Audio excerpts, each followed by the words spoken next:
The year 1867 began for me at Warsaw in the quiet of an unremarkable household. I remember lamplight most clearly, the world soft and unhurried around me, the days unfolding slowly. You need not follow every word that follows. Let your eyes close whenever they wish, and simply rest here with me as the story unfolds. The birth of that winter child happened beneath a heavy sky, where the cold Warsaw winter pressed against the window panes like a silent guardian. My earliest memories are not of grand events or loud celebrations, but of the steady rhythm of books being turned and the faint scent of beeswax candles melting on the mantle. The fire crackled softly in the hearth, casting long, dancing shadows that seemed to whisper stories of the past to a young mind eager to listen. I grew up in a room where the air always smelled faintly of old paper and the warmth of the hearth. My father taught mathematics and physics, filling the space with logic and order, while my mother filled the silence with melodies that drifted through the quiet study. The wooden floorboards creaked gently under the weight of my small movements as I paced the room, tracing the grain of the wood with my fingers. A simple desk held notebooks filled with careful handwriting and sketches of diagrams that tried to capture the invisible laws of nature. Outside, the city slept under a blanket of snow, broken only by the distant sound of a carriage wheel on the cobblestones. This quiet sanctuary provided the perfect setting for a young mind to wander and explore the mysteries of the natural world. The warmth of the fire offered comfort against the biting cold that seeped through the walls. I sat by the hearth, watching the flames, my thoughts drifting to the hidden properties of matter and the secrets the earth held beneath its surface. Every object in the room held a memory or a lesson that would be carried forward into a life of discovery. The lamp light flickered softly, creating a gentle rhythm that matched the slow passage of time in those early childhood days. I felt a deep connection to this place and the people who had shaped my understanding of the world. The room was a vessel for hopes and a cradle for ambitions that would one day reach far beyond the borders of Poland. The silence in the archives regarding artistic pursuits suggests a singular focus on the physical world. I dedicated my energy to understanding the fundamental laws of nature rather than capturing landscapes on canvas. My influences were drawn from the great physicists and chemists of the 19th century, whose works I studied with great attention and care. The scientific method became my primary mode of seeing, a way to find truth in the chaos of the world. I learned the value of perseverance and the importance of education in a world that often sought to limit women. The legacy of my parents lived on in my relentless pursuit of knowledge and truth. A small clock on the wall ticked with a steady, unhurried beat, marking the passage of time with gentle precision. The fabric of the bedspread was worn but clean, folded neatly at the foot of the bed, where I would rest.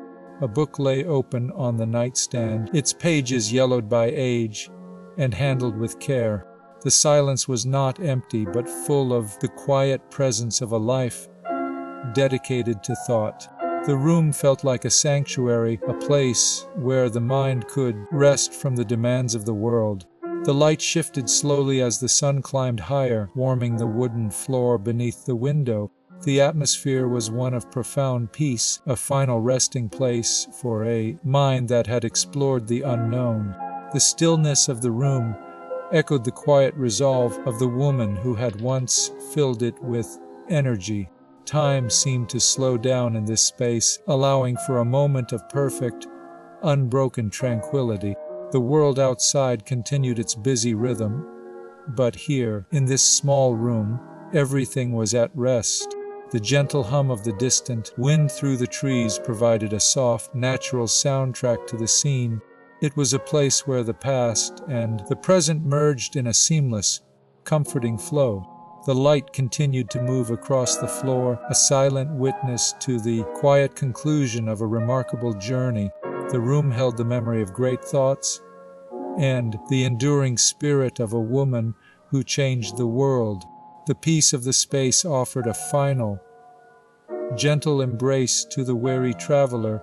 The stillness remained a lasting tribute to a life of extraordinary dedication and quiet strength. I was born in Warsaw, in a city that felt perpetually caught between the weight of empire and the whisper of a nation's soul. My father, a teacher of mathematics and physics, filled our home with the scent of old books and the quiet hum of intellectual curiosity. He taught me that the world was a puzzle waiting to be solved, that every phenomenon had a logic, a reason. My mother, a musician, filled the silence with melodies, though her presence was often shadowed by the slow, creeping illness that would eventually take her from us. I was the youngest of 5, a girl in a world that often seemed designed to keep women from the very things I loved most.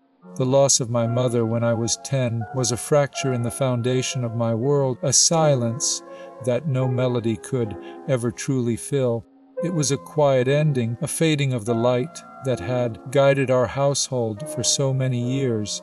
The house felt larger after she was gone, the rooms stretching out into emptiness where her voice used to be. I remember the coldness of the winter air pressing against the window panes, a stark contrast to the warmth we had once shared. Her absence was a physical weight, a heavy coat I wore without knowing how to take it off. The years that followed were marked by a deepening of my resolve rather than a retreat into grief. My father lost his position due to his involvement in patriotic activities against the Russian rule that held our city in its grip. We moved to a smaller apartment, the walls thinner and the light less generous, yet our spirit remained unbroken. The financial constraints became a constant companion, a shadow that walked beside us through every day. We learned to make do with less, to find value in the things that money could not buy. My siblings and I turned to our studies with a renewed intensity, finding solace in the pages of our books. The school for girls I attended emphasized rigorous academic standards, demanding a discipline that shaped my character. I excelled in physics and chemistry, finding in the language of matter a clarity that the world outside often lacked. The formulas and equations became a sanctuary, a place where everything made sense and where the rules were clear and unchanging. I worked as a governess for several years, moving between households that felt more like cages than homes. The long hours were spent teaching children who often did not care for what I had to offer. Yet, in those quiet moments between lessons, I would read and study, stealing time for my own education. The money I earned was sent to my sister, who had moved to Paris to study medicine, setting an example I would eventually follow. This period of waiting was not idle. It was a time of preparation, of gathering strength for the journey ahead. The seeds of my future discoveries were sown in the soil of these lonely afternoons and cold evenings. I learned the value of perseverance, of holding onto a dream when the path seemed impossible. The world often sought to limit women, to keep them in their place, but I knew there was more for me. The legacy of my parents lived on in my relentless pursuit of knowledge and truth. The room where I spent my childhood evenings was filled with the soft glow of oil lamps.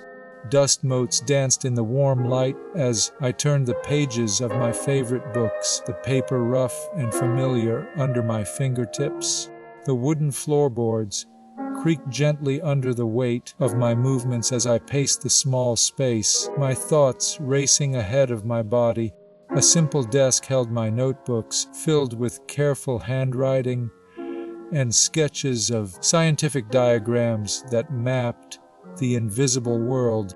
The walls were adorned with portraits of family members who watched over me with silent approval, their painted eyes following my every move.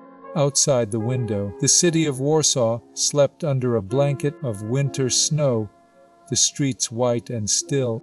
The silence of the night was broken only by the distant sound of a carriage wheel on the cobblestones, a rhythmic clatter that marked the passing of time. The air smelled faintly of old paper and the beeswax candles that burned on the mantle, a scent that clung to my clothes and hair. This quiet sanctuary provided the perfect setting for my young mind to wander and explore, to dream of a life beyond the borders of my city. The warmth of the fire offered comfort against the cold Polish winter outside, a small circle of heat in a vast and often hostile world. I sat by the hearth, my thoughts drifting to the stars and the atoms, to the forces that held the universe together.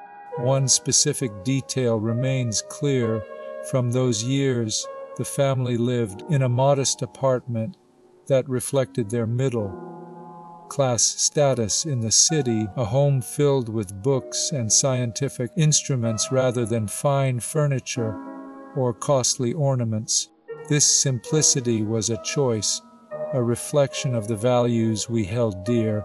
We believed that the mind and the spirit were more important than material wealth. My family taught me that knowledge was a gift to be shared and used for the betterment of humanity, a lesson that would guide my decisions throughout my life. The early years in Warsaw were a time of preparation for the great work that awaited me. I was ready to leave my homeland and seek the education that would unlock my potential. The path was clear, and my resolve was strong as I looked toward the future. The loss of my mother and the hardships of my father did not break me, they forged me. They taught me that resilience was not about avoiding pain, but about moving forward despite it. The silence of the house after my mother's death was not a void, but a space waiting to be filled with new discoveries. I carried that silence with me, a quiet strength that would sustain me through the years of struggle and triumph that lay ahead. The world was vast and full of mysteries, and I was determined to uncover them one by one. The journey had just begun, and the road stretched out before me, long and uncertain, yet filled with promise. I walked it with a steady heart, guided by the memory of my parents and the light of my own curiosity. The lessons of my childhood were etched into my soul, shaping the woman I would become. They taught me to see the world not as it was, but as it could be. They taught me to listen to the silence and hear the music of the atoms. They taught me that even in the darkest times there was a light to be found, a truth to be uncovered. And so I went on, step by step, toward the horizon, ready to meet whatever challenges awaited me. The train wheels rhythmically clicked against the iron tracks, a steady beat that carried me away from the gray skies of my childhood home. I arrived in Paris with a single trunk and a mind full of quiet determination, leaving the familiar streets of Warsaw behind. The city felt vast and indifferent, a sprawling maze of stone and shadow that demanded every ounce of my attention. My first lodging was a small attic room near the Latin Quarter, a space so steeped in the roof that winter frost painted intricate patterns on the glass. I wrapped myself in every coat I owned, shivering as I tried to focus on the dense pages of physics textbooks. The cold was a constant companion, seeping through the thin walls and settling deep in my bones. Hunger was a dull ache that I learned to ignore, often skipping meals to save coins for books or long hours of study. The silence of that room was profound, broken only by the distant tolling of church bells and the occasional creak of the floorboards. I spent long nights by the light of a single candle, the flame flickering in the drafty air, illuminating the equations that held my entire world. My stomach would rumble softly, a reminder of the body's needs, but the mind pushed forward with relentless curiosity. The air in the room smelled of old paper, dust, and the faint, metallic tang of the city's coal smoke. I remember the texture of the rough wool blanket that barely kept the chill at bay, its fibers scratching against my skin as I read. There was a strange comfort in the hardship, a feeling that each moment of suffering was building a foundation for something greater. The city outside moved with its own chaotic energy, yet inside my small room, time seemed to stretch and slow. I watched the snow accumulate on the windowsill, a soft white drift that muffled the sounds of the street below. My hands were often numb, but I forced them to turn the pages, to write down the observations that would one day shape my understanding of the universe. The journey to this place had been long and fraught with obstacles, yet the sight of the Sorbonne from a distance filled me with a quiet hope. I walked those streets alone, navigating the crowds with a sense of purpose that kept the loneliness at bay. The smell of baking bread from a nearby bakery sometimes drifted up to my window, a tantalizing scent that made the hunger sharper, yet I resisted the urge to spend my last coins. My sister Bronislaw had moved here first, studying medicine, and her success was a beacon that guided my own path. She had shown me that it was possible to carve out a space for a woman in this world of men, even if the path was steep and difficult. I thought of her often, imagining her in her own laboratory, surrounded by the instruments of healing and discovery. The bond we shared was a silent strength, a connection that spanned the distance between our separate struggles. I learned to find joy in the smallest things, like the way the sunlight hit the cobblestones in the morning or the sound of rain tapping against the roof. These moments were precious, brief pauses in a life defined by relentless work and study. The city was a place of contradictions, where grand boulevards met narrow, winding alleys, and where the rich and the poor lived side by side. I walked through these streets with my head down, focused on my destination, yet always aware of the world around me. The sounds of the city were a constant backdrop, a symphony of carriages, vendors, and distant conversations that never truly ceased. I felt small in this vast metropolis, yet I also felt a strange sense of belonging, as if I had finally found the place where my questions could be answered. The libraries became my sanctuary, places where the air was warm and the silence was respectful of deep thought. I would spend hours there, surrounded by the towering shelves of books, losing myself in the theories of the great minds who came before. The smell of ink and leather was intoxicating, a scent that promised knowledge and discovery. I traced the spines of the books with my fingers, feeling the texture of the cloth and the embossed gold letters. Each book was a door to a new world, a new way of seeing the invisible forces that governed the universe. The students I met in the lecture halls were a diverse group, united by a shared passion for understanding the natural world. We spoke in hushed tones, debating ideas and sharing insights, our eyes bright with the fire of discovery. I felt a kinship with them, a shared sense of purpose that transcended our different backgrounds and origins. The professors were demanding, expecting rigor and precision, but they also offered guidance and encouragement to those who showed promise. I learned to listen carefully, to question everything, and to seek the truth in the data. The laboratory was a place of chaos and order, where experiments could fail or succeed in the blink of an eye. I watched as the beakers bubbled and the instruments whirred, fascinated by the transformations that occurred before my eyes. The air in the lab smelled of chemicals and ozone, a sharp and electric scent that signaled the presence of something new. I remember the first time I held a piece of pitchblende, its dark, a heavy weight feeling like a secret waiting to be unlocked. The rock was unremarkable to the eye, yet it held within it a power that defied the known laws of physics. I felt a thrill run through me, a sense of anticipation that would drive me forward for years to come. The struggle in Paris was not just about surviving the cold or the hunger, but about finding the courage to pursue a path that few women had dared to walk. I faced skepticism and doubt, both from others and from myself, yet I refused to let these feelings stop me. The city tested my resolve, pushing me to my limits and beyond, but it also offered the resources and the community I needed to grow. I learned to navigate the complexities of academic life, to balance the demands of study with the needs of the body. I learned to trust my instincts and to rely on the power of observation and reason. The years in Paris were a time of transformation, where the girl from Warsaw became a scientist of the world. The struggles were real and often painful, but they were also the crucible in which my character was forged.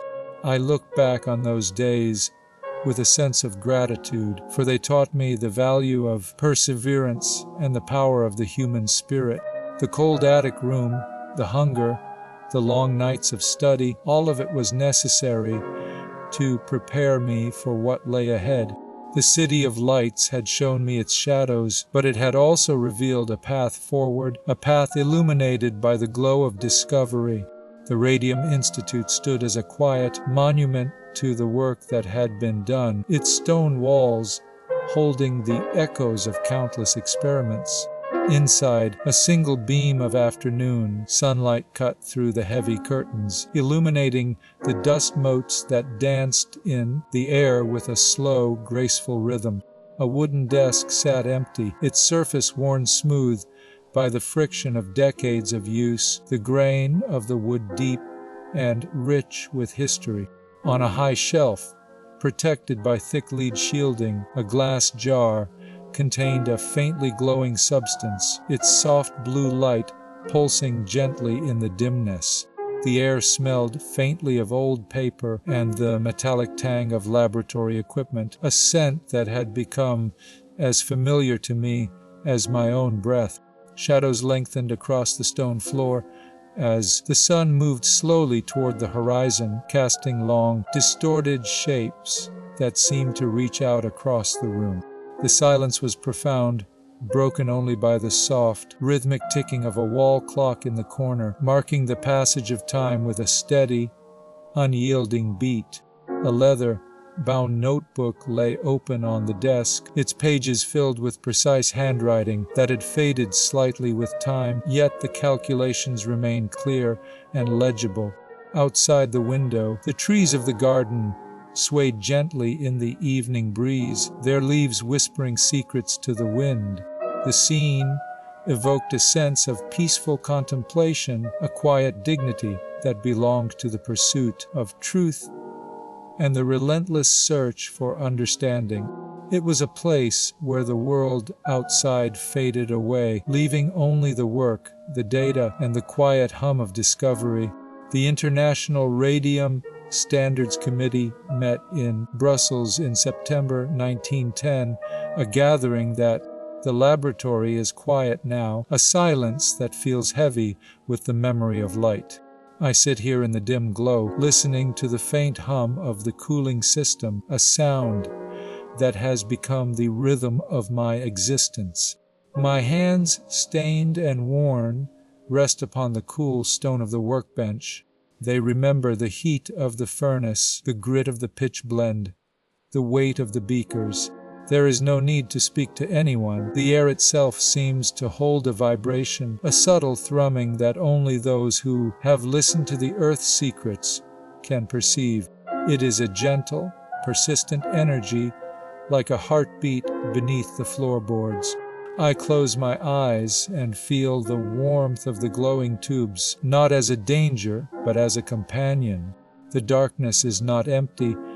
It is filled with the soft, blue radiance of radium, a light that does not flicker, does not tire.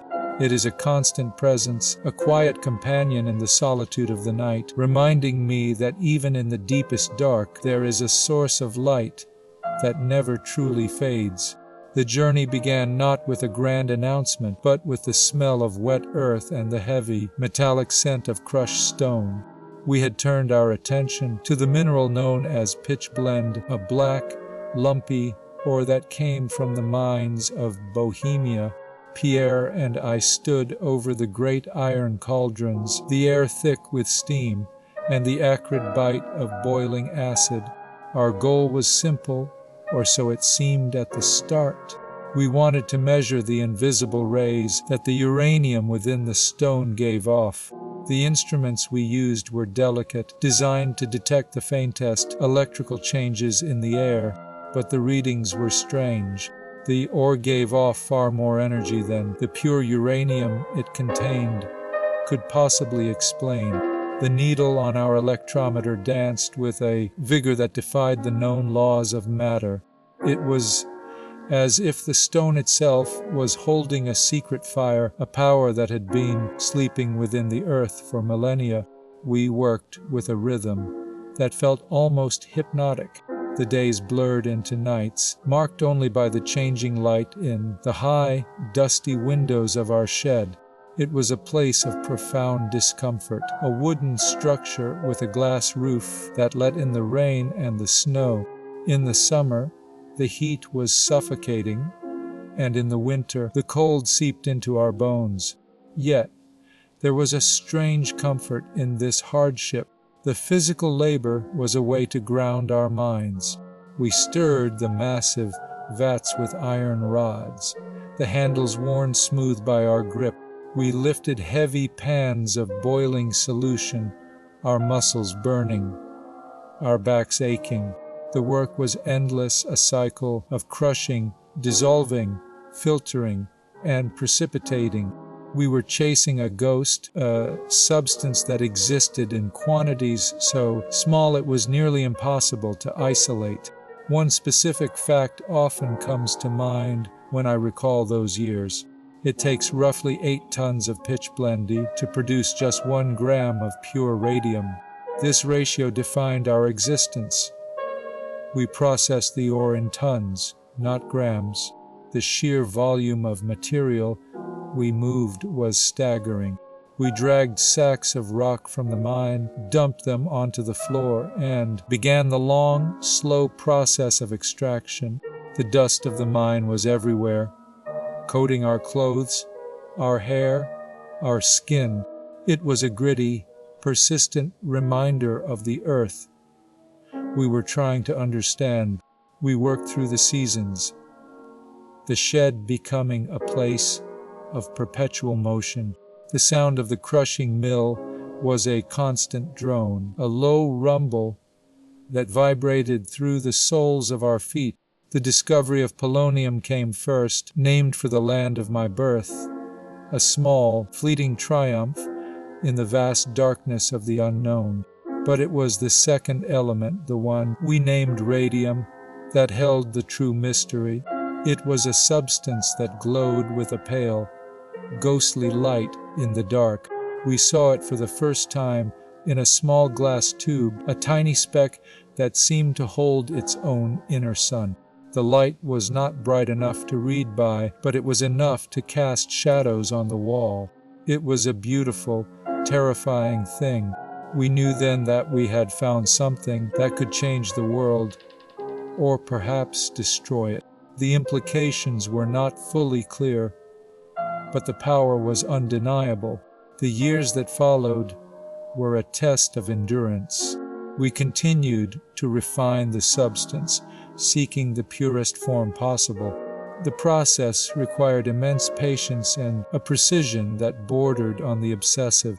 We measured every drop of liquid, weighed every scrap of residue, The laboratory became a place of ritual, where every action was deliberate and measured.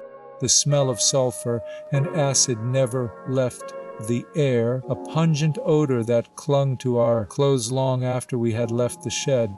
We slept little, ate little, and thought only of the work. The world outside seemed distant, a place of noise and chaos that we had chosen to leave behind. The recognition came slowly, then all at once. In the year 1903, the scientific community began to take notice of our findings. We were awarded the Nobel Prize in Physics, an honor that felt both strange and fitting. The ceremony was a blur of formal speeches and handshakes, a world of words that felt so different from the world of stone and fire we inhabited. The money from the prize was a relief, a way to buy better equipment and more ore. But the fame brought a new kind of burden. People wanted to see the glowing tubes, to touch the radium, to understand the magic we had found. They did not understand the cost, the years of labor, the slow erosion of health that came with the work. The work continued even as the world changed.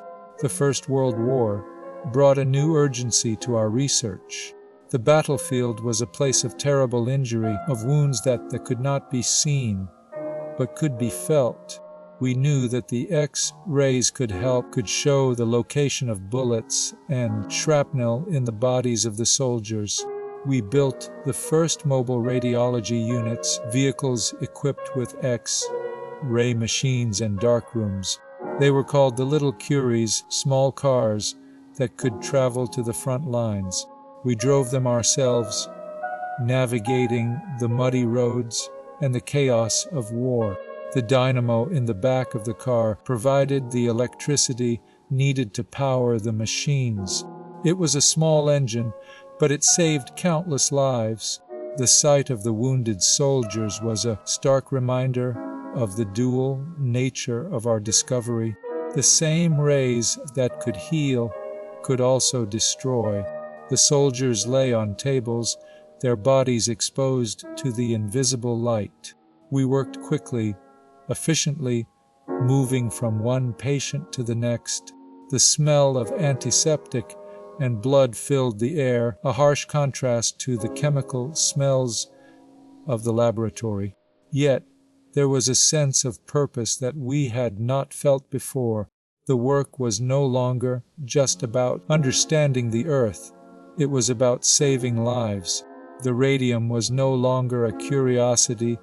It was a tool of mercy. The years of war took their toll, but the work never stopped. We returned to the laboratory, to the quiet rhythm of the furnace and the beaker. The Radium Institute in Paris became our new home, a place of order and precision. We established standards for the measurement of radium, ensuring that the substance could be used safely and effectively. The price of radium remained high, a barrier that kept it out of the hands of many. We fought against this scarcity, seeking ways to make the substance more accessible. We believed that knowledge should belong to everyone, not just the wealthy or the powerful. We refused to patent our discoveries, a decision that cost us much but allowed the science to spread. The physical effects of the work began to show in the later years. My hands, once steady and strong, began to tremble. The skin on my fingers was stained, the nails damaged by the constant exposure to the elements. The doctors spoke of a disease that was born from the very rays I had studied. They called it aplastic anemia, a condition that drained the body of its strength. The pain was constant, a deep ache in the bones that no medicine could soothe. I spent my last months in a sanatorium in the mountains, seeking relief in the cool air. The view from the window was beautiful, a vast expanse of green and white, but I could not enjoy it. The body was failing, but the mind remained clear. The legacy of the work was already taking shape. My daughter Riorni worked alongside me, a young woman with the same fire in her eyes. She would go on to win the Nobel Prize herself, continuing the family tradition of discovery. The world moved forward, building on the foundations we had laid. The medical applications of radioactivity grew, saving millions of lives. The techniques we developed became the standard for treating cancer and diagnosing disease. The radium that had once been a mystery was now a tool of healing, a source of hope for the sick and the suffering. The notebooks from those early days remain radioactive to this day. They are stored in lead boxes, handled with care by those who study them. The pages are yellowed, the ink faded, but the data is still there. The numbers, the calculations, the observations, all preserved in the silence of the archive. They are a testament to the years of labor, the long nights in the shed, the endless search for the truth. The light of the radium has faded, but the impact of the discovery remains. It is a reminder that even the smallest things can change the world, that the earth holds secrets that are waiting to be found. The room is quiet now, the hum of the cooling system, the only sound. The shadows stretch long across the floor, shifting slowly as the flame burns low. The warmth of the lamp creates a circle of safety within the vast darkness of the night. I close my eyes and feel the weight of the years, the dust of the mine, the heat of the furnace. It is a good life, a life of purpose and meaning. The work is done, the secret is known, and the light remains. The war arrived not with a roar, but with the shattering of glass and the sudden, sharp silence that follows a distant explosion. The normal rhythm of our academic life fractured under the weight of conflict, forcing us to pack our most precious instruments into crates and move them away from the front lines. We fled to Bordeaux, carrying the heavy lead boxes that held the secrets of the atom, our hearts beating faster than the ticking of the clocks we left behind. The chaos of the streets outside was a constant reminder of the fragility of order, yet inside the moving vehicles, the focus remained unshaken. I saw the faces of the young soldiers, pale and thin, brought to makeshift hospitals, where the darkness was the only thing they knew. The doctors needed a way to see the broken bones and the shrapnel hidden deep within the flesh, and I knew that the light I had spent years studying could be their eyes. I approached the Union of Women of France for support, asking for funds to build machines that could travel with the army to bring the invisible light to the bedside of the dying. It was a difficult request, met with skepticism and delay, but the need was too great to ignore. We built the first mobile units, large vans equipped with generators and X-ray apparatus, and I learned to drive them myself through the mud and the smoke of the battlefields.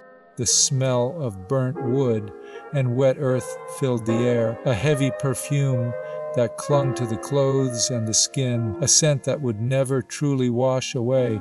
I remember the vibration of the engine beneath my feet, a constant tremor that matched the shaking of the ground as artillery fire rumbled in the distance. The women who helped me, the drivers and the assistants, worked with a quiet determination that surprised even me. We drove through the night, the headlights cutting through the fog, carrying the hope of healing to places where hope had long since faded. The machines hummed with a low, steady sound, a counterpoint to the screams that sometimes drifted from the tents we entered. Inside the darkened vans, the world disappeared, replaced by the glowing screen, where the bones of the soldiers appeared like ghostly white branches. It was a strange and beautiful sight, the internal structure of a human body, revealed in stark contrast against the black background. I watched the doctors work, their hands moving with precision as they guided the surgeons to remove the metal fragments that threatened to end a life. The air in the vans was thick with the smell of ozone and old leather, a peculiar mixture that became familiar and comforting over time. We worked until our eyes burned and our backs ached, driven by the knowledge that every minute counted, that every image could save a limb or a life. The war had changed everything, yet it had also revealed the true potential of our work, transforming abstract science into a tangible force for good. By the time the conflict ended, the name I carried had become known to every person in the world, a symbol of resilience and of the power of the human spirit to endure. The public saw me as a savior, a woman who had brought light to the darkest corners of the battlefield, but I felt only the weight of the exhaustion that settled deep in my bones. The fame was a heavy cloak, one that I did not know how to wear, and I often wished for the quiet solitude of the laboratory, where the only sound was the scratching of a pen on paper. The world had changed forever, and the scars of the war were visible in every corner of Europe, but the pursuit of knowledge continued with undiminished vigor. The demand for radium grew as its medical applications became more widely understood, and the price of the element soared to heights that seemed almost absurd. It was found in minerals in such small quantities that extracting it required tons of ore and years of patient labor, a process that was both costly and dangerous. This scarcity drove innovation in extraction methods and led to the establishment of strict regulations to control its use and distribution. The international community worked to ensure that the benefits of these discoveries were shared equitably, though the commercial interests often clashed with the ideals of science. The dual nature of scientific progress became a central theme in the decades that followed, a reminder that the same tools that could heal could also destroy. I watched as the world moved forward, carrying the torch of curiosity into new frontiers, and I felt a sense of peace in knowing that the work would continue long after I was gone. The light in the sanatorium room fell softly across the wooden floorboards, casting long, gentle shadows that stretched and contracted with the movement of the sun. A single vase of white lilies sat on the bedside table, their scent faint and clean in the still air, a reminder of the beauty that still existed in the world. The curtains were drawn just enough to filter the bright morning sun into a warm, golden haze that illuminated the dust, motes dancing slowly in the beams. The heavy oak furniture stood silent and still, holding the weight of years of thoughtful study and the memories of a life lived in service to something greater than oneself. Outside, the mountains of hot Savoy rose in a soft, blue silhouette against the pale sky, their peaks capped with snow that sparkled in the morning light. The air smelled of pine and damp earth, a natural perfume that filled the space with a calm that was hard to find in the cities. A small clock on the wall ticked with a steady, unhurried beat, marking the passage of time with a rhythm that matched the quiet breathing of the room. The fabric of the bedspread was worn but clean, folded neatly at the foot of the bed, a testament to the order that was maintained even in the face of illness. A book lay open on the nightstand, its pages yellowed with age, waiting for a hand that would no longer turn them. The silence of the room was profound, a sanctuary from the noise of the world, a place where the mind could wander freely without the burden of responsibility. The years had taken their toll, but the spirit remained unbroken, a quiet flame that refused to be extinguished by the winds of fate. The notebooks that lay in the heavy lead boxes would remain radioactive for decades, a silent testament to the dangerous yet noble pursuit of truth that had defined a lifetime. The elements isolated in those years would change the course of medicine and physics forever, their impact rippling through time to touch the lives of countless strangers. the vision of a world united by science remained a guiding light for future generations, a beacon of hope in a world that often seemed dark and uncertain. The quiet dignity with which the illness was faced reflected the strength of character that had been forged in the fires of adversity. There was no fear, only a deep acceptance of the natural order, a recognition that the end was merely a transition to a different state of being. The sun rose over Passy on that final July morning, illuminating a life well lived, a life that had given everything to the pursuit of knowledge. The benefits of the discoveries would outlast the physical presence, ensuring that the legacy would endure in the laboratories and hospitals of the world. The world moved forward, carrying the torch of scientific curiosity into new frontiers, guided by the principles that had been established with such conviction. The story of the final days remained a sobering reminder of the costs of discovery, a testament to the price paid for the advancement of human understanding. The spirit endured in the laboratories where new generations of researchers continued the work, their hands stained with the same dust, their eyes filled with the same wonder. The light in the room seemed to brighten as the morning progressed, filling the space with a warmth that felt like a gentle embrace. The shadows retreated, yielding to the golden glow that touched the walls and the floor, a final reminder of the beauty that had been found in the midst of the struggle. The clock continued its steady ticking, a rhythm that would soon cease, but the memory of the sound would remain, a permanent imprint on the silence of the room.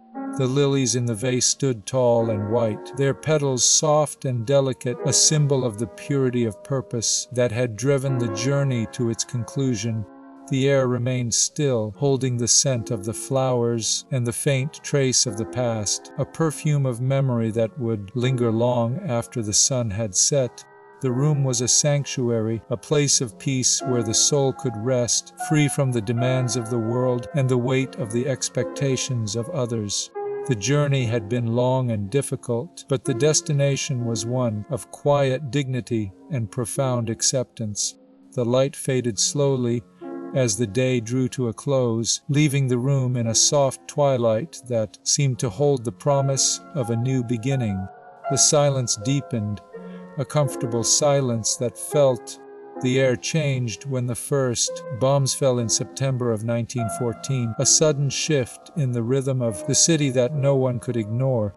German shells shattered the peace of Paris, forcing us to move our entire research staff away from the danger and into the quiet safety of Bordeaux. The normal flow of academic life dissolved into chaos, yet the commitment to our work remained unshaken by the turmoil outside. I watched as the laboratories were packed away, the glassware wrapped in straw, the heavy instruments loaded onto carts that rattled over cobblestones. We left the familiar hum of the equipment behind, carrying only what was essential, driven by a need to protect both the people and the knowledge we had gathered over so many years. The war had begun, and with it came a new kind of urgency that demanded a different application of our science. I approached the Union of Women of France to seek funding for the first mobile X-ray unit after the military bureaucracy delayed our requests for money. This resourcefulness was born of necessity, a way to ensure that medical technology could still reach the wounded soldiers on the front lines, where they lay in desperate need. The conflict required new uses for our discoveries, turning abstract physics into tools that could save lives and treat the terrible injuries of modern warfare. I remember the feeling of the heavy metal casing of the first unit, cold to the touch as we prepared to drive it toward the battlefields. It was a strange vehicle, a truck modified to carry a generator and a camera, designed to move through the mud and the smoke to find the shrapnel hidden in flesh. The light of a single oil lamp flickered softly against the heavy velvet curtains of a Parisian study. Dust motes danced in the warm beam, suspended in the still air of the quiet room. A wooden desk stood near the window, its surface worn smooth by years of careful use. Papers lay scattered in neat piles, their edges yellowed by time and handling. A brass microscope sat on the desk, its lenses catching the faint glow of the flame. The scent of old paper and beeswax filled the space with a comforting, familiar aroma. Outside, the city slept under a blanket of stars, silent and serene. The only sound was the gentle ticking of a grandfather clock in the corner of the room. This quiet sanctuary offered a refuge from the noise and turmoil of the world outside.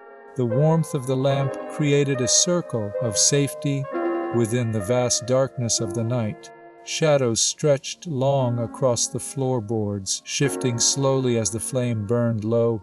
The room felt timeless, a place where thought could wander freely without interruption or fear. By the end of the Great War, the work had spread far beyond that single vehicle, creating a network of care that stretched across the battle lines. I had solicited donations of automobiles from wealthy Parisian women who wanted to contribute to the cause, and by October of 1914, we had funded the creation of 20 mobile X-ray vehicles powered by truck engines. These machines became known as the Little Curies, and they moved constantly, following the front lines as the fighting shifted and changed. In addition to the mobile units, we helped establish 200 stationary X-ray facilities with consistent electricity sources located behind the battlefields to provide stable medical support for the hospitals. The work was exhausting, a relentless cycle of driving, setting up, operating the machines, and driving again, often in conditions of extreme cold and danger. In 1916, I began training women to serve as X-ray assistants for the war effort, teaching them how to operate the complex equipment and interpret the images they saw. These women stepped into roles that had never been open to them before, taking on technical responsibilities that saved countless lives by allowing surgeons to locate shrapnel with precision. I used the money from my 1903 Nobel Prize to buy war bonds for the cause, a small contribution compared to the hours spent in the field, but a gesture of solidarity with the nation.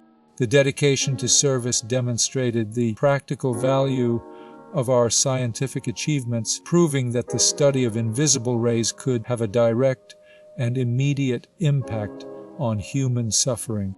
The economic reality of radium created a complex relationship between scientific discovery and commercial interest during these years. The medical use of radium contributed to great profits for its manufacturers due to its high price and scarcity, as the element is found in minerals in very small quantities. This scarcity drove both innovation in extraction methods and the establishment of strict regulatory controls, creating a market where the substance was as valuable as gold. Yet, amidst the commercial frenzy, the focus remained on the healing of the wounded, the relief of pain, and the saving of limbs. The war had demonstrated the power of science to heal as well as to destroy, a dual nature that became a central theme in the decades that followed. The laboratory where we worked during this period was a quiet space filled with the soft hum of equipment and the faint smell of chemical solutions. Glass beakers sat on wooden shelves, catching the pale light from a high window, while dust motes danced slowly in the air, illuminated by the afternoon sun. The scent of old paper and chemical solutions lingered gently in the room, a constant reminder of the work that was being done. A small clock on the wall ticked with a steady, unhurried beat, marking the passage of time as we moved from one patient to the next. The fabric of the bedspread was worn but clean, folded neatly at the foot of the bed, where a young soldier might rest after a procedure. A book lay open on the nightstand, its pages yellowed by age and handled with care, a testament to the quiet moments of respite between the demands of the front. The silence was not empty, but full of the quiet presence of a life dedicated to thought and service. The room felt like a sanctuary, a place where the mind could rest from the demands of the world, even as the world continued to burn outside. The light shifted slowly as the sun climbed higher, warming the wooden floor beneath the window, and the lilies remained fresh, their petals unblemished, reflecting the purity of the scientific pursuit that defined the space.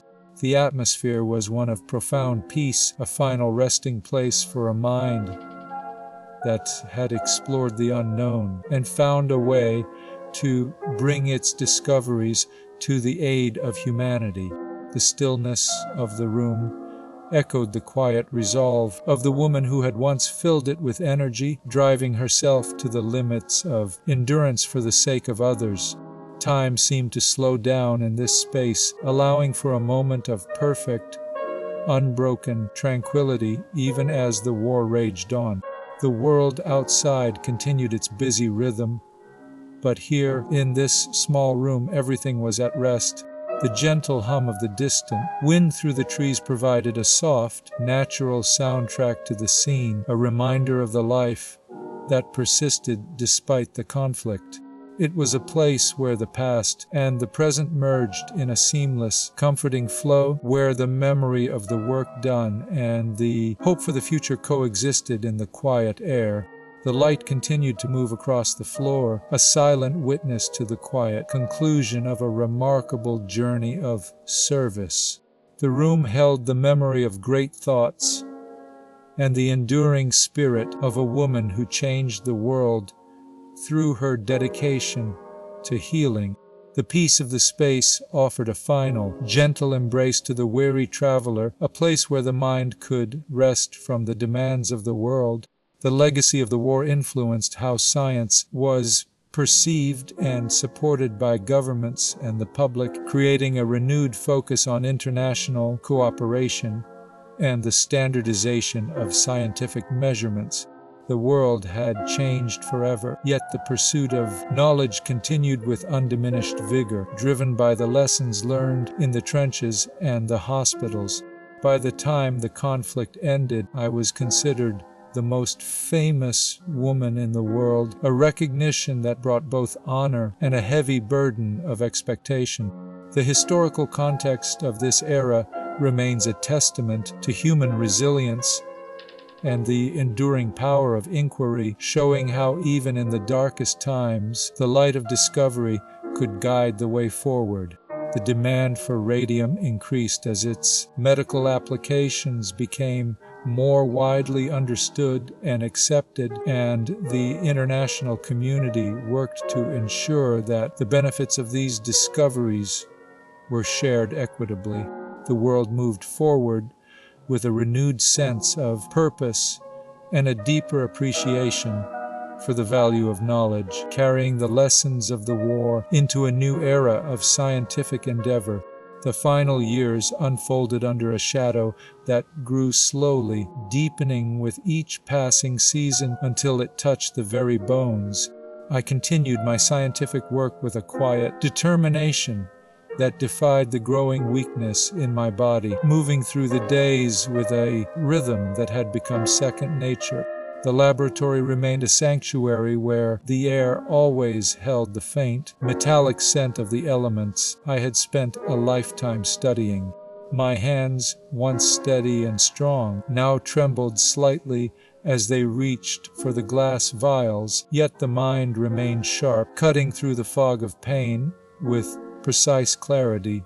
I walked the familiar paths between the workbenches, feeling the cool stone floor beneath my feet, a grounding force against the rising tide of fatigue. The light from the windows shifted across the room, marking the passage of time in long, golden bars that stretched and contracted with the slow turning of the earth. There was no fear in these moments, only a deep acceptance of the natural order that governs all living things. I had spent decades chasing the invisible, pulling secrets from the heart of the earth, and now I simply watched as my own energy returned to the same source. The work continued, driven by a legacy that felt larger than any single life. Assistants moved around me with gentle care, their voices low and respectful, understanding the delicate balance between my need for independence and the reality of my frailty. They brought me papers to sign, new samples to examine, and questions that required the wisdom of experience rather than the strength of youth. I answered them all, my voice raspy but clear, offering guidance that would outlast my own physical presence. The world outside the laboratory walls buzzed with the noise of a changing century, but inside, time seemed to slow, stretching into an endless, peaceful afternoon. The late afternoon light filtered softly through the heavy velvet curtains of my modest study, casting a warm amber glow over the scattered notes and instruments. A wooden desk stood near the window, its surface worn smooth by years of use, bearing the scratches and dents of countless hours of thought. Several glass vials sat in a neat row, catching the golden rays of the setting sun, their contents glowing with a faint, ethereal radiance that seemed to pulse with a life of its own. The air smelled faintly of old paper, and the metallic tang of the elements I had isolated, a scent that had become as familiar to me as the smell of rain or fresh bread. A leather-bound notebook lay open, its pages filled with my precise and elegant handwriting, recording observations that would guide others long after I was gone. Outside, the garden remained still, with leaves barely rustling in the gentle summer breeze, creating a soft, rhythmic whisper that matched the quiet rhythm of my own breathing. The silence of the room offered a profound sense of peace and contemplative stillness, a sanctuary from the demands of the outside world. Shadows lengthened slowly across the floorboards as the day drew quietly to a close, marking the end of another cycle of work and discovery. A small ceramic cup of tea sat cooling on the corner of the desk, its steam long since vanished, leaving only the memory of warmth. The scene captured a moment of perfect tranquility amidst a life of constant activity, a pause in the endless march of scientific inquiry. The soft dust motes danced in the light beams, suspended in the warm air, tiny worlds of their own moving in the slow currents of the room. This quiet corner held the essence of my private world away from public scrutiny, a place where the mind could rest and the spirit could reflect. The room felt timeless, preserving the memory of a life dedicated to the pursuit of truth and the betterment of humanity. The gentle rhythm of the clock on the wall marked the passage of time without urgency, its ticking a soothing metronome for the soul. Everything in the space seemed to breathe with a slow and steady calm, inviting a deep sense of peace and acceptance. The atmosphere invited the observer to pause and reflect on the quiet dignity of an existence spent in service to something greater than oneself. I knew that my time was drawing to a close, yet there was no regret, only a profound sense of gratitude for the journey that had been allowed. The discoveries made, the knowledge gained, and the lives touched were enough to fill a lifetime many times over. The value of perseverance and the importance of education had been the guiding stars of my existence, illuminating the path even when the way forward seemed obscured by darkness. I had lived in a world that often sought to limit women, yet I had found a way to transcend those boundaries through the sheer force of curiosity and will. My story began in a quiet, scholarly household where curiosity was nurtured and protected, and it ended in this same spirit of wonder and dedication. The legacy of my parents lived on, in the relentless pursuit of knowledge and truth that had defined my days. I was a child of my time, yet I had managed to touch the future, to leave a mark that would endure long after my physical form had faded. The seeds of my discoveries had been sown in the soil of my childhood home in Warsaw, where the cold winters and the warmth of family had shaped my character. I carried the values of my heritage and my family's love of science with me always, a compass that never failed to point true north. The streets of Warsaw, the sounds of the city, and the quiet of my childhood home all contributed to the woman I had become. The resilience I developed during those early years had served me well in the face of immense challenges and overwhelming odds. I understood the power of a humble beginning to inspire great achievements, and I had lived that truth every day of my life. The world would remember me not just for the elements I discovered, but for the character I had shown in the pursuit of them. My story served as a testament to the power of perseverance and quiet dedication, a reminder that even in the face of adversity, the human spirit could soar.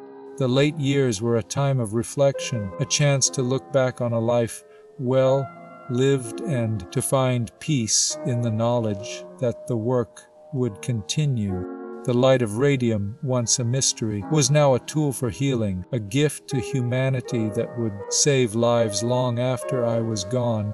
The value of knowledge shared freely, without patent or profit, remained a core belief that guided my final days. I had chosen to leave my discoveries to the world, believing that they belonged to everyone, not just to me or my family. This decision had been made with a clear heart and a steady mind, free from the desire for wealth or fame. The simple life I had led contrasted sharply with the complexity of my discoveries, yet it was the simplicity that had allowed me to focus on what truly mattered. The silence in the archives regarding my personal desires for material gain speaks to a singular focus on the work itself. I had dedicated my energy to understanding the fundamental laws of nature, finding joy in the mystery and the challenge. The scientific method had become my primary mode of being, a way of seeing the world that brought order and clarity to chaos. I had studied the works of the great physicists. The silence in the laboratory now holds a different weight than it did when the work was new. I look back on the years that passed after the final experiment, seeing how the seeds I planted grew into forests I will never walk through. The protocols I established for measuring invisible rays became the very language of the new physics. My hands, once stained with the dust of pitchblende, are gone, yet the methods remain. Scientists in distant lands still follow the steps I wrote down in those careful, precise notebooks. They measure the ionization of air with the same electrometers I used, finding the same invisible energy in the same elements. The consistency of those numbers was the only truth I ever sought, and it has held firm for generations. I remember the heavy lead boxes where I stored my papers, thinking they would be safe for a short while. Those same boxes now sit in a vault, requiring special handling, even decades after my death. The radiation they contain is a silent testament to the danger I accepted without complaint.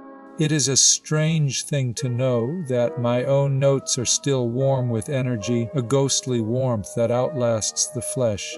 This was the cost of the discovery, a price paid in the slow erosion of the body. Yet, the work itself remains untouched by time. The elements I isolated, polonium and radium, changed the course of medicine and physics forever.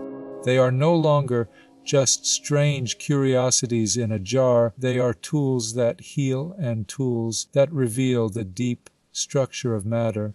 The Radium Institute stands as a monument to the principles we held, a place where the burden of discovery was shared and carried forward. It was not built for me. but for the work itself. The walls there still hum with the same quiet intensity I felt in the shed with Pierre. His sudden death left me to navigate the scientific world alone, but the path he helped clear remained open. I carried our shared legacy forward, step by step, through the years of war and peace. The International Radium Standards Committee became a circle of trust, a network of minds that stretched across borders. Ernest Rutherford and I stood as the pillars of this effort, ensuring that measurements of radioactivity remained consistent from Paris to London to Chicago. André de Bierne, Bertram Boltwood, and Otto Hahn joined this circle, men who understood the language of the atom as well as I did. Their collaboration created a standard that held the world together, even when nations were tearing themselves apart. These relationships allowed me to define the very substance I had helped to isolate. It was a quiet victory, one that required no fanfare, only the steady application of logic and care. During the Great War, the focus shifted from theory to the immediate needs of the suffering. My daughter Irene, then a girl of 17, became my first assistant in those critical years. She learned to operate the mobile X-ray units, the little cures that moved to the front lines. I trained 150 women to drive these machines, to hold the tubes steady, to save lives in the mud and the blood. This initiative opened doors that had been barred to women for centuries, giving them a place in the medical corps where they had never been allowed before. The patience required was immense, but the clarity of the instruction made it possible. Irene would later follow this path to the highest honor, winning the prize that once belonged to her mother and father. The family tradition of scientific excellence became a living thing, growing stronger with each generation. The world remembers the two of us, the mother and the daughter, as a pair of rare light in the history of science. The affair with Paul Langevin caused a storm of public scrutiny that tested the resolve of my character. The newspapers spoke of my private life with a hunger that had nothing to do with science. They sought to dismantle the woman behind the work, to reduce a lifetime of inquiry to a scandal. Yet I remained steadfast. The work was too important to be derailed by the noise of the crowd. I continued to teach, to research, to lead, even as the world watched with a mixture of admiration and suspicion. The silence on artistic matters in my biography speaks loudly of this commitment. I had no need for the brush or the chisel, no desire to express myself through form or color. My expression was found entirely in the language of the atom. The lack of artistic training did not hinder my ability to innovate. Instead, it allowed me to dedicate my full capacity to the study of matter. The historical record is clear on this point. My development was entirely scientific, leaving no trace of artistic exploration. This singular focus created a legacy that continues to inspire future generations of researchers. The story of my life is a testament to the power of dedicated inquiry. The silence regarding art is a testament to the strength of my scientific focus. My name is forever linked with the elements I discovered and the rays I studied. The world remembers me for my contributions to physics and chemistry alone.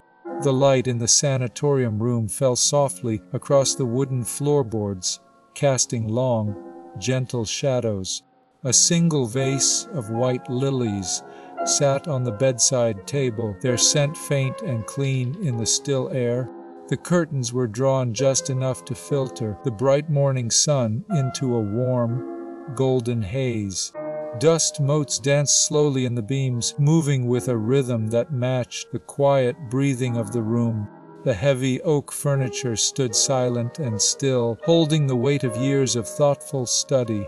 Outside, the mountains of hot, Savoy rose in a soft, blue silhouette against the pale sky. The air smelled of pine and damp earth, a natural perfume that filled the space with calm. A small clock on the wall ticked with a steady, unhurried beat, marking the passage of time. The sun rose over Passy on that final July morning, illuminating a life well lived. My work ensured that the benefits of my discoveries would outlast my physical presence.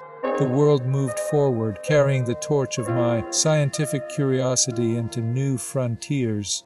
The spirit of the inquiry remains alive in every laboratory where a researcher measures the unseen. The elements I found are still being used to treat cancer, to power the stars of knowledge.